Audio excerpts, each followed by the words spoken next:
the games that we made were based around cyberbullying, peer pressure, I guess health issues amongst teenagers, and then some were just purely games, alternatives of well-known games such as Pac-Man or Bubble Trouble and things. Yeah, we reviewed some games and the messages they showed behind the games, as well as, I guess, being like a fun game. They also had like sub-messages for players to learn through them. When we reviewed the games, I kind of learnt that they're a lot more complex. Games themselves are a lot more complex than we normally see. They have a lot more behind them and a lot more trying to tell us a lot more, most of the games. The most surprising thing I found when I was looking at games, making games, was more how complex the tiniest little detail of a game is. Like just to move a character, there's a lot of commands you have to do with it, and there's like a lot of just background things that you don't really consider when you're playing games. I also remember when we reviewed a game, we discussed about violent video games and how it's affecting our health and mindset and things like that, and if we agreed with that statement. What surprised me when making the game was that it was really difficult to make. It took a long time. I think it took like a whole term, and it was very complex and fiddly, and making a game involved more than I originally thought. I learnt from making the game that it was simply hard to make, and that I don't think I'd make one again in the future. I did enjoy it. It was a learning experience, but I don't think I'd do it again. I learned from making the game that there's just a lot of work behind it. It's not simply just sitting down at a computer and creating a game. It's more, you have to plan out the game, you have to plan out what you want the game to be, plan out who you want your game to be played by, and there's just like a lot more behind it. When we went to North Fitzroy and saw the younger kids' games, I was really surprised because the quality of their games seemed to be a lot better. I don't know if it was a different program or just they were just better than us, but it seemed that all their games, the movement of their characters were more like they moved better, or like there was a better kind of just feel to the game. I felt like it was more easier to just maneuver through the game rather than when we were making our games, the controls were a bit hard to, like they didn't really move when we pressed the keys. They had like a bit of delay. I observed at North Fitzroy that kids were so enthusiastic about making games and they loved it, and that when I was in grade 3 I was nowhere near as capable of making a game as good as that, and they were really familiar with technology and they knew exactly what to do and exactly what they wanted from the game. And yeah, they were really happy when they were showing us their games and really proud of what they made. I think it says about the future that possibly technology is going to be the next big thing of our future generations, and that it's going to be widely spread quite quickly, like it already is, and everyone's going to know how to use technology, as well as there's going to be young kids knowing exactly how to make a game, exactly how to use an iPhone, nothing like when all the generations were younger. And I think the value is that a lot of things can be made from technology, a lot of research can be done, things we never knew existed can be made, and I think that's like valuable in I guess making society a better one. In terms of transferring skills from making the game to other projects, it was a short unit, so I can't say it made a huge impact on my life, but definitely patience and just kind of working through my work. Like I just learnt from that, because making the game was fiddly and it took ages, and I could just like transfer that to other school projects I had. At North Fitzroy, so we got an explanation from their teacher what they had been working on for a while, and they had been making games. So then they divided into their partners or little groups, and then a group of us rotated around to these different groups, and they showed us their storybooks of how they planned out to create the games, and then secondly they showed us their games and let us have a go. and then we had to rate their games, and yeah, they were really happy with that. I think the rating systems were made by them. I think it was like a star or out of 10, your usual simple rating system, and we had to comment on how they could improve. And at the end, I think there was a winner. I remember it was 2 boys. I think the benefit of starting early with technology or making games is that you can really develop your skill. Like, you're a lot better at learning when you're younger, and you can really develop your skills at a younger age and just become a lot more like experienced or comfortable with technology. And there are a lot of university courses and jobs opening up for technology and people doing games, and it's just like a really big part of our lives now that's just opening up for us. Alright, my game was about, I just based it on just an educational game. It wasn't about a bullying message or anything, just educational. And I think it was a little man kind of going through a maze, and there were little things bouncing around in it, like apples or pears, and they were just, you couldn't eat the fruit. I don't even know if they were fruit, maybe they were monsters. But if you hit one, you got given a question, and if you answered it right, then you could keep going through the maze and try to get to the next level, but if you got it wrong, you'd have to start all again. My game was just simply an alternative of Pac-Man, because I really struggled making a game, so I decided to do something easy, and it just had kind of like Pac-Man. It had apples, I think, and you had to go collect them, and there were the little monster things chasing you. The children at North Fitzroy, I think they made actually a lot more imaginative games. Their imagination was a lot out there than ours, and they made things about like rocket ships and going into space, and things about like the zoo.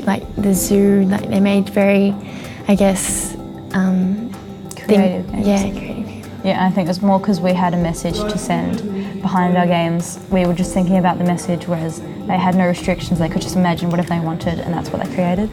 I definitely think that education's transforming in the way we use technology, because primary schools now come to school with iPads, and we're getting more and more educational games. We're analysing more with games. We're doing our homework on our laptops. A lot of our classes are based using our laptops. It's just, technology is like a really key thing in our learning nowadays. I think that the use of technology is definitely rising, and I think that we're going to have less books as the generations pass, and it's going to be all our education's going to be technology based, on computers, on iPads, even on phones. Everyone's got a phone these days, and it's constantly being used.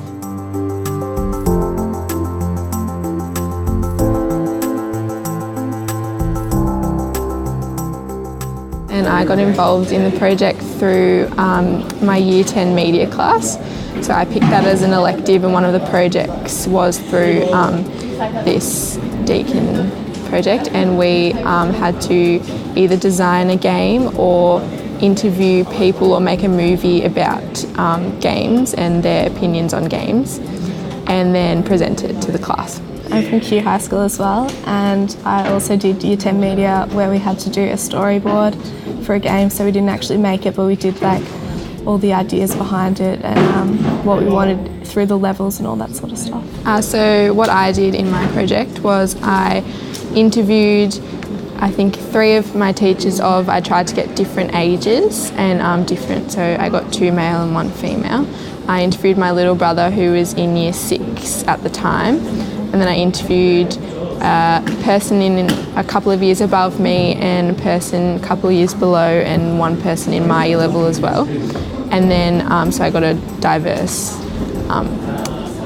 answers, and then I asked them questions like if they play games, how regularly they play games, and I kind of focused a bit on violent games and the effects that they may have on different age groups and different age groups' opinions on the violent games. And then with those interviews that I took, I cut them so I'd have the question written on the screen, and then I'd have the different age groups of people answering the same question to see the different responses that each age group would give, because they're quite different. So I made a film about games and like the impact on violent games that they have on different age groups. So I interviewed 3 teachers of different ages, so and different genders, and my little brother who was in primary school, some people who were in like lower years than me, so year 7 and 8, a few that were above, and a few that were the same year level. And then I'd put the question on the screen and then cut to the different responses that I got from the different age groups so that you could easily see the difference. So from doing this I learnt that younger teachers really thought that games helped students to learn, and that by including learning games was benefiting their students. Older teachers they were more traditional, I guess, with their responses and thought that games are a bit of a distraction, and they didn't really understand the use of the games. My little brother, when I asked him about the violence, he kind of blew it off like it was no big deal, because he's a pretty big gamer, so I think he doesn't really see it as much of a problem because he's kind of grown up with the violent games. But then one of the older students that I interviewed doesn't play games at all, so his response was very different, and he thought that the violent games were desensitising students or kids from that violence and thinking that it's not as bad as it actually is. So the responses were very different and quite interesting. So the ratings of games I thought were very interesting because like MA 15 games were very violent, but still anyone over 15 could buy them. And obviously little kids, older brothers or sisters and parents, they buy them for them without actually realising the content of it, which is quite graphic if you ever played them. And I think I do agree with that. It does desensitise kids a little bit from the violence. Yeah, so from my video game, my storyboard, I focused on peer pressure. So I did all the different sort of levels and so the levels of peer pressure and the sort of situations that people might be put into and how that they could deal with those. So on each level it would be a different form of peer pressure. So on the first it might be like going out past like the time you're allowed to be out, so something simple like that, to the top level which might be like doing drugs with your friends and stuff like that. And so there'd be an option to back out or to do to be peer pressured. I just hope that my game would teach people that there is actually an option. If you're in that situation, you do have an option to say no, you don't want to be part of what's happening, and that's okay to do that. So from storyboarding my ideas, I just had, I didn't do much research for it. I just sort of put down like different scenes of the game and what would happen in those scenes and the different options and all that sort of stuff. But yeah. I think technology is changing learning for the better if the teachers know exactly how to use it, because obviously with the laptops it does make things easier. We can get our textbooks on the laptops, which takes a load off our backs with our bags as well, and everything's right there. We don't really have to look very hard for it. We've got it in files and everything, but I think teachers need to know how to control the use of them, because if we're all facing away from them, we can do whatever we want on our laptops, I guess, and the teachers don't really notice. So I think like supervised with the computers is really helpful to our learning. Technology is changing the way we learn, but I think it can be sort of more distracting than helpful sometimes, because we do have like obviously games and stuff on here as well that we can access, and I think when we've got projects and things due and the laptops aren't working, like that's a massive issue. But I think it can be really helpful because there is a lot of resources on there, but yeah, it can be a distraction as well. I think the teachers think that the laptops aren't as helpful. I think a lot of them think that way because we are supposed to have them as part of our learning, obviously, because we do have the laptops. But I think a lot of the teachers, because some of them have been teaching for so long, their way of teaching doesn't involve laptops. And I think working from the textbook for them is a lot more beneficial for us because that's the way that they know how to teach us. But some of the newer teachers, obviously, they do use the laptops quite a lot, and I think that they like that way of teaching us. I think teachers should adapt to technology more so in the younger year levels, like the junior school, maybe middle school, because their schooling is just a variety of subjects. They're just kind of trying to see what they enjoy. And as we get older and into VCE, we're kind of focusing more on all of our exams are written, and so we kind of need to have practice in writing and textbooks and studying, not really on the computers, because I know if you make notes and stuff on the computers, typing it doesn't really stick as well as writing. So I think for young year levels it's a benefit, but the teachers in VCE should be probably stepping away from the laptops a little bit. I think also for like the younger year levels, they've been on technology since they were probably in prep or something like that, whereas we haven't. Like, we got our laptops when we were in year 10, and I know the year 7s have all got them now. So I think for us also it's a bit harder learning on the laptop when we're used to learning like by paper and textbook.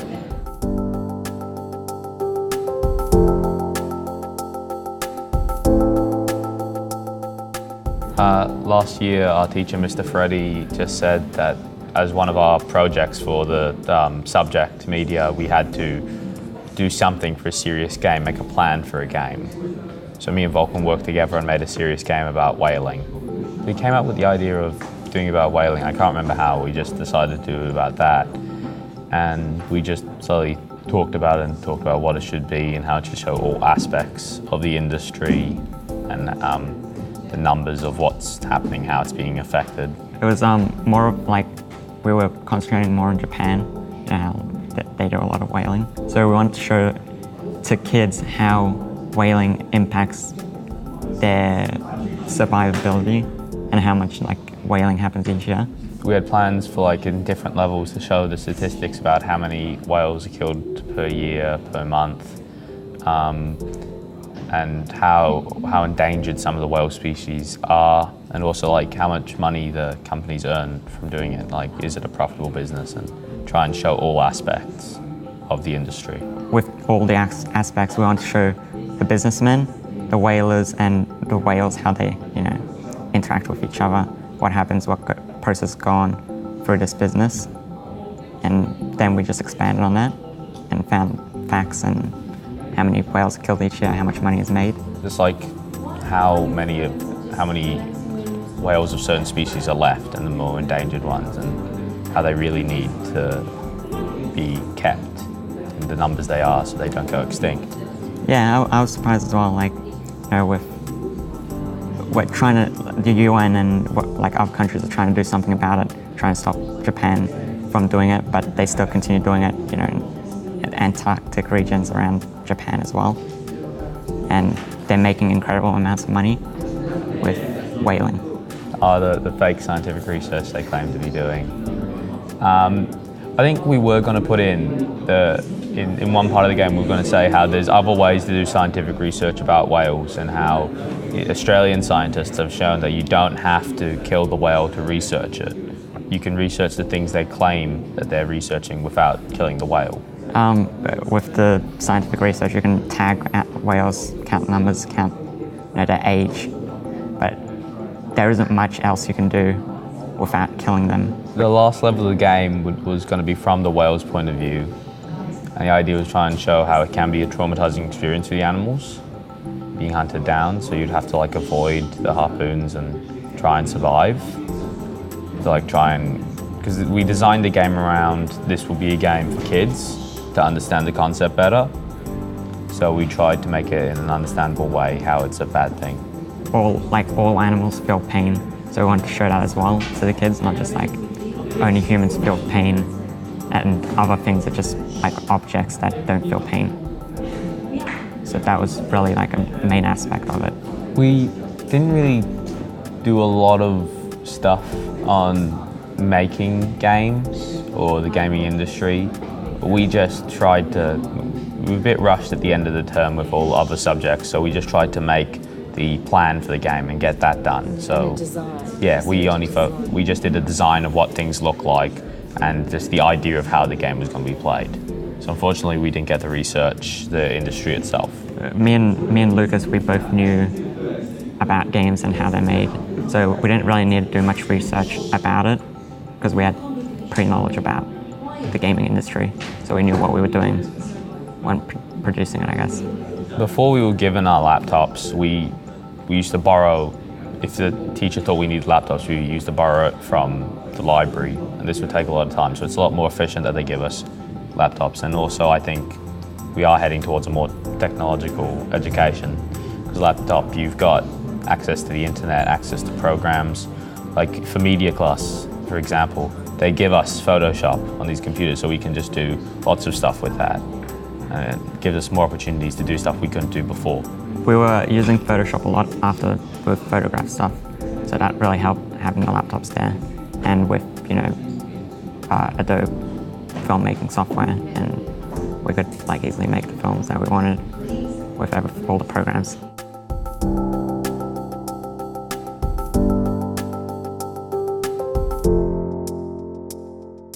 I'm from Kew High School. I'm in Year 12 here. I got involved with this project 3 years ago, and it was in Year 9 Urban Art that we were told about a serious games project, and I chose to pursue healthy eating. And my game is based around food, and because food is such an important part of our lives and it applies to everyone, I really wanted to emphasise the importance of healthy eating. And because my mum is a diabetic, I had a little bit of background there, and I knew the effects of not eating as healthily, and I wanted to share that with people. My game was healthy habits, and basically I had an aim to allow people to gain insight into leading a healthy lifestyle and hopefully maintaining them in their own life, and not only within a game, so they can apply this. And they can choose their own character, and I wanted to slowly incorporate the game into their home. So I devised 4 levels. The first level at a fast food store, where they got to choose things, compare unhealthy with unhealthy, so they can make a better option. And the second was at school or work, and then doing grocery shopping, and then eventually the last level in their own homes, making those choices without having all those unhealthy options there. And I think gradually building up to the home environment is much easier because it's harder to jump from one place to another, whereas if you go gradually, it's easier to. When I was designing the game, I didn't really actually have to make it, so I considered only the sound effects, the visual aspect, and the questions that I wanted to include. And so I had very much a sense of didn't really actually have to do it, so I got to go wherever I wanted with this. And in every scene, I suppose, people got to choose what they wanted to do. Depending on the situation, there would be different music, different sound effects, and I wanted there to be an option in the settings for people to say they'd prefer this or they'd prefer that, and thus the choices and what they wanted to do would be based on that as well. So if people were more into outdoors activities, I had an environmental aspect as well to the effects of all the junk food and the packaging, and that going to affect our environment. And then, I had most of the questions based around choices, and the choices were constantly being presented to the player. And if they were to make an unhealthy choice, I wanted there to be a little information box to inform them, because at the end of the day, the game is about informing people about healthy eating. It is about allowing them to make better choices in their own lifestyle beyond that of a game. And I think having the information there, as much as the choices are available, it's having the information to make the right choice that's going to make it better for them in their own lives. So, yeah.